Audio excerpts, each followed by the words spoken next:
अस्सलाम वालेकुम, this is Tayyaba and welcome to my knitting channel. आज की video advance level cast on methods में होने वाली है। तो जो सबसे पहले कास्ट ऑन मेथड हम सीखेंगे एडवांस लेवल का, वो है German twisted cast on. German twisted cast on असल में लॉन्ग टेल कास्ट ऑन की ही वेरिएशन है, लेकिन इसमें हम एक एक्स्ट्रा ट्विस्ट डालते हैं जिसकी वजह से ये लॉन्ग टेल कास्ट ऑन के मुकाबले में ज़्यादा स्ट्रेची होता है और ज़्यादा ड्यूरेबल रहता है। इसी वजह से जहाँ जहाँ पे long tail cast on method इस्तेमाल किया जाता है वहाँ पे हम इसको जर्मन ट्विस्टेड कास्ट ऑन से रिप्लेस कर सकते हैं। जर्मन ट्विस्टेड कास्ट ऑन को Norwegian old Norwegian cast on भी कहते हैं। तो जर्मन ट्विस्टेड कास्ट ऑन के लिए आपने अपनी लॉन्ग टेल छोड़ी, अपने यान की लॉन्ग टेल छोड़ी और उसको स्लिंग शॉट पोजीशन में पकड़ लिया। फिर आपने अपनी नीडल इस तरह से इंसर्ट करके इसको ट्विस्ट कर लिया। ये आपके पास एक ट्विस्ट आ गया। अगर आपको ये ट्विस्ट मुश्किल लगता है तो आप स्लिप नॉट से भी शुरू कर सकते हैं। अब आप ज़रा गौर से देखिएगा, हमने चूँकि इसमें एक एक्स्ट्रा ट्विस्ट डालना है तो वो कैसे डलेगा। इन दोनों के नीचे से, फिर इस ट्रायंगल के दरमियान में से, फिर इसके नीचे से और फिर दोबारा इस ट्रायंगल में से। और अब आपने ये छोड़ के निकाल लेना है।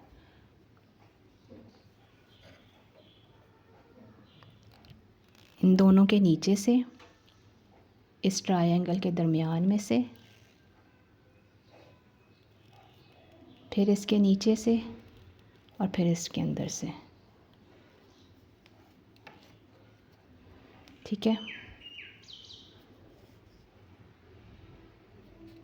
इन दोनों के नीचे से, ट्रायंगल के दरमियान में से। ये देखें, ये आपके पास ये इस तरह से आएगा।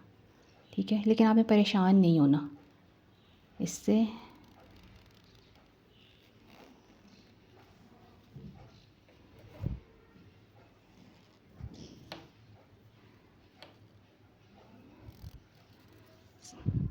ऐसे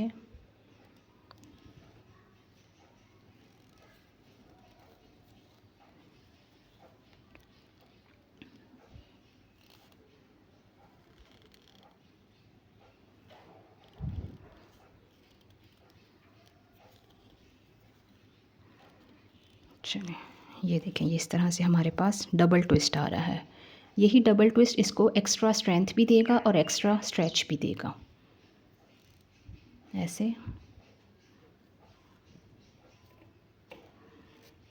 ठीक है, फिर ये पकड़ा और इसके अंदर से निकाल दिया। ऐसे,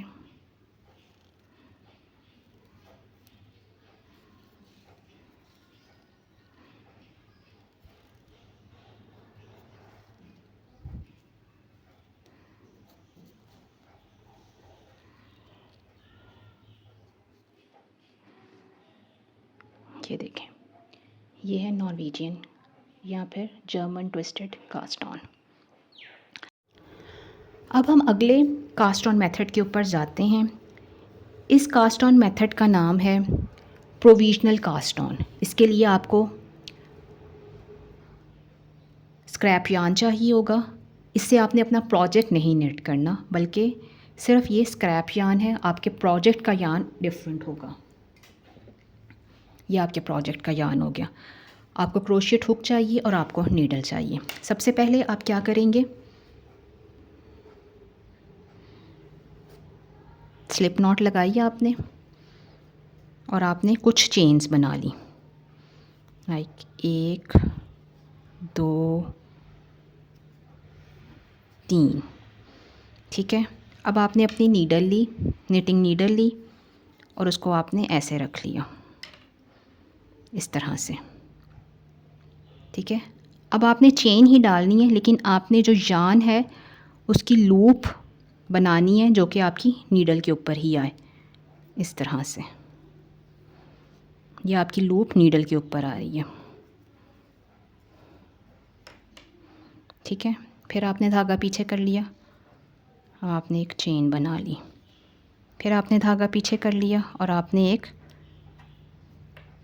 चेन बना ली, फिर धागा पीछे किया और एक चेन बना ली, फिर धागा पीछे किया और एक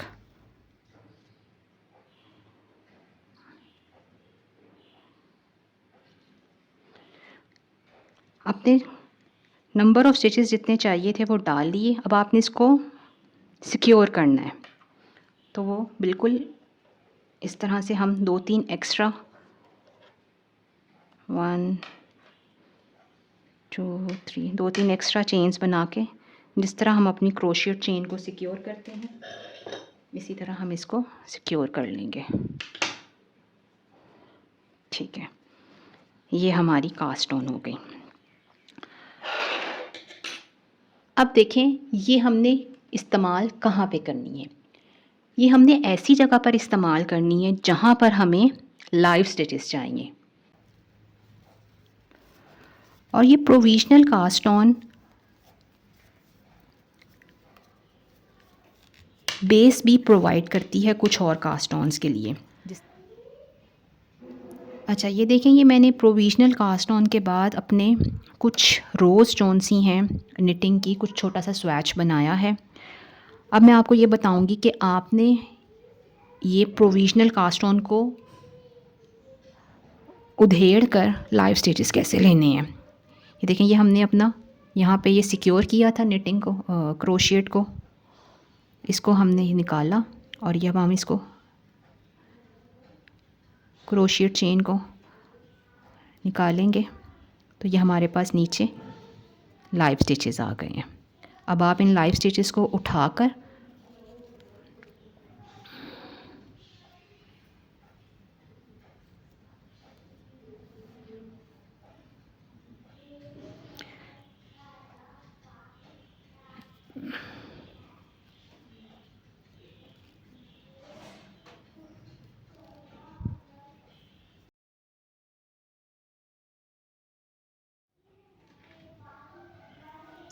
ये देखें, ये हमने वही लाइव स्टिचेस जौन से हैं वो नीडल के ऊपर चढ़ा लिए। सिर्फ एक फ़र्क ये है कि ये लाइव स्टिचेस जौन से हैं ये ऑपोजिट डायरेक्शन में होते हैं।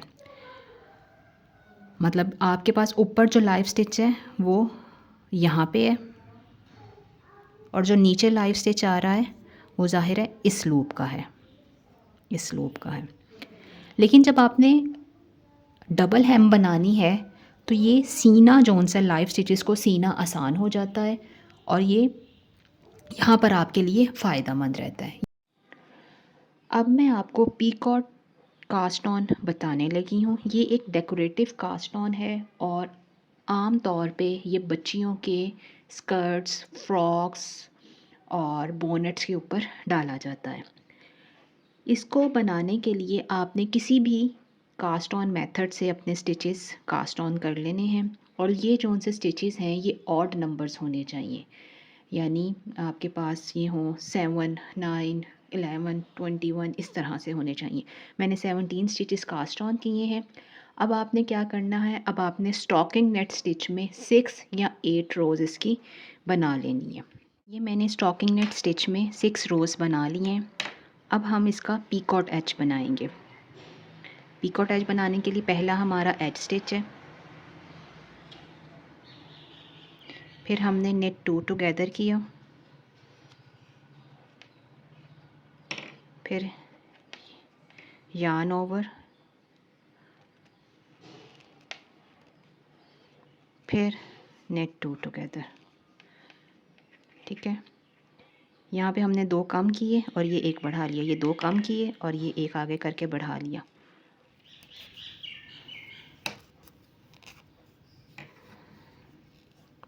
अब ये देखें, ये आखिर में जो 2 स्टिचेस रह गए इनको हम वैसे ही बुन लेंगे।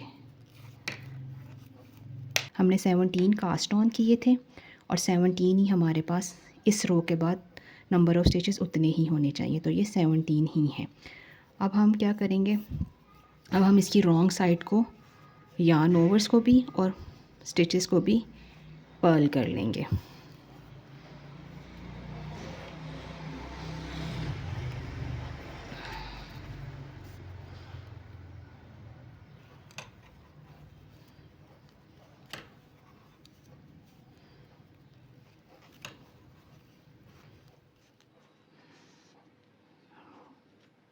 ये देखें, ये हमारे पास होल्स आ गए हैं। ठीक है, अब हमने यार्न ओवर वाली रो से पहले जितनी रोज़ बुनी थी, 6 बुनी थी, 6 थी, 8 थी, 10 थी या 4 थी, उतनी ही हम दोबारा ऊपर इसको स्टॉकिंग नेट स्टिच में दोबारा से बना लेंगे। यानी इससे नीचे जितना था उतना ही इससे ऊपर होना चाहिए। ओवर वाली रो के बाद दोबारा से 6 रोज़ स्टॉकिंग नेट स्टिच में कर ली है। अब आप चाहें तो इसको ऐसे ही छोड़ दें और आगे अपना प्रोजेक्ट कंप्लीट करें, लेकिन अगर आप चाहते हैं और प्रोजेक्ट कंप्लीट करने के बाद इसको इस तरह से करके फोल्ड करके आप इसको सी लें, इस तरह से, तो ये बड़ा प्यारा सा एक आपके पास पीकॉट एज बन जाता है। लेकिन अगर आप चाहते हैं कि आप इसको पहले फ़ोल्ड करके सी लें और फिर आप अपना प्रोजेक्ट आगे से कंटिन्यू करें, तो उसका एक आसान तरीका है, वो मैं आपको बताती हूँ। आपको इसके लिए चाहिए होगी एक smaller needle, smaller size needle. आपने जिस नीडल से कास्ट ऑन स्टिचेस किए हैं, जिस नीडल से आपने अपनी स्टॉकिंग नेट स्टिच बनाया है, उससे 1 नंबर छोटी नीडल और 1 या 2 नंबर बड़ी नीडल। ठीक है, अब हम क्या करेंगे, स्मॉलर नीडल से जिस तरह से ये है, इसी तरह से हमने स्टिचेस उठाने हैं इधर से इस तरफ। ये देखें, ये मैंने केबल कास्ट ऑन से अपने स्टिचेस डाले थे और अब मैं एक बारीक नीडल से इन स्टिचेस को दोबारा से केबल के नीडल के ऊपर डाल लूँगी। बारीक नीडल लेने का मकसद ये है कि आप आसानी से अपने जो स्टिचेस हैं उनको उठाकर नीडल के ऊपर डाल सकें। हमने 17 स्टिचेस कास्ट ऑन किए थे, तो अब ये 17 स्टिचेस ही हमारे पास नीडल पे आने चाहिए। अगर आप कोई भी चेन स्किप नहीं करेंगे तो आपके पास 17 स्टिचेस ही आएंगे। 3 स्टिचेस आ गए हमारे पास। अब हम इसको फोल्ड करेंगे।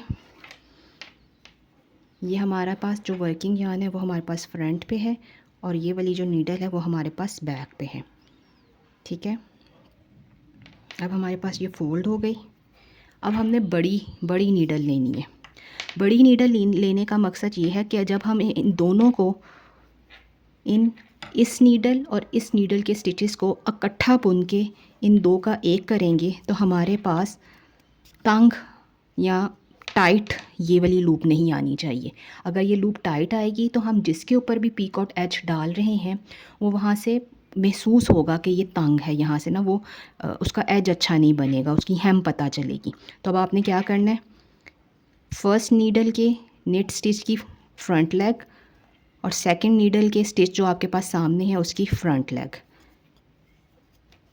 नेट किया और इन दोनों स्टिचेस में से गुजार लिया, फिर इसको ड्रॉप कर दिया। 1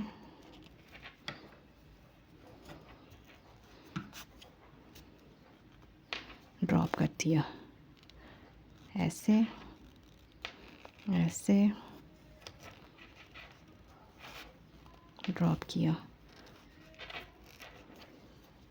और आपने इसी तरह से अपना पूरा जौन सा है रो जौन सी है पूरी वो आपने कंप्लीट कर लेनी है।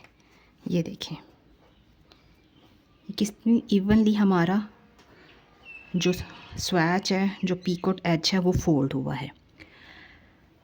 सीने में कई दफ़ा ऐसे होता है कि आपका आगे पीछे हो जाता है, तो फिर ये जो एजिंग है ना ये इतनी नीट नहीं बनती, इसलिए मुझे ये तरीका आसान लगता है और मैं इसी तरह से पीकॉट एज को अपने सीती हूँ।